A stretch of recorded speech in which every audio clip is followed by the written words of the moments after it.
But he's really the one who taught me to cook. My mom was working late hours, my grandmother was raising me for a while or helping, watch us and stuff. And my dad was working when he wasn't with Los Agues, he was working in the shop. So, I mean, don't get me wrong, my parents were there. I had an amazing childhood, but those extra things like cooking and stuff like that, I'm very blessed to have a husband that was like, you know what, step out of the kitchen. Let me show you something. Yeah. Stand back. No, you know what? And we need that in a relationship. The man needs to do a little something too, because the woman has a lot on her plate, I mean, not just raising the kids, but, washing and cleaning the house. Clean the dishes. And doing and all I don't have to that. ask and then you. working. Yeah. And where are you working right now? You said you work, right?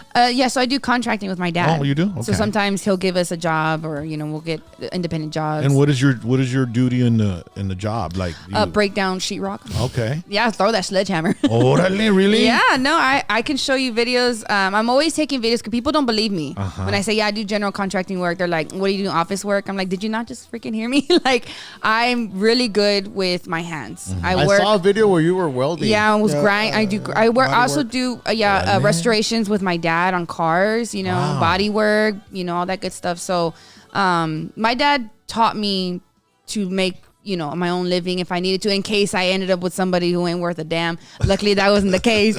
But it's that's my backup just in case. But I work with my dad. I'm very blessed to be able to work with my dad. It's a family thing. Spend a lot of time with him and learn a lot. I mean, if God forbid, if something was to happen to my husband and he couldn't do things around the house, I could take care of it. So your dad gave up on the music, or did he still continue with it? I mean, Los Agues lives it through her. Yes, it was it was kind of tough for Los Agues back then because they were so different from what the Tejano was going through.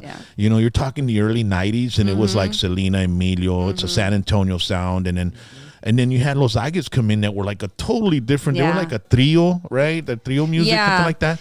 And they had a look. They had the requintos and all that stuff. Yeah. And so I don't think it ever really developed to where they could have gone because they were with the Tejano scene, right? Or what it's so funny that even my dad has always told me stories about when they were signed with Q Productions and stuff, and because Abraham was my grandfather's cousin. Yeah, that's how we're all linked. That's right. I knew there was some relation with Los Agues. And but a lot of it was because Abraham really enjoyed the music that my grandfather and my uncles, the trio stuff. And then they were kind of getting into like the Tejano stuff, but it was like a different sound of Tejano. It wasn't like the traditional, especially with, like you said, with Selena and Emilio that was going on. Abraham's history and roots are in vocals trio back in the day, and I can see why he liked them a lot. So they were having a studio meeting with Abraham at Q Productions, and AB walked in and was like kind of like telling his dad, like, what are you doing with them? Like, why did you sign them? Why did you bring in front of them?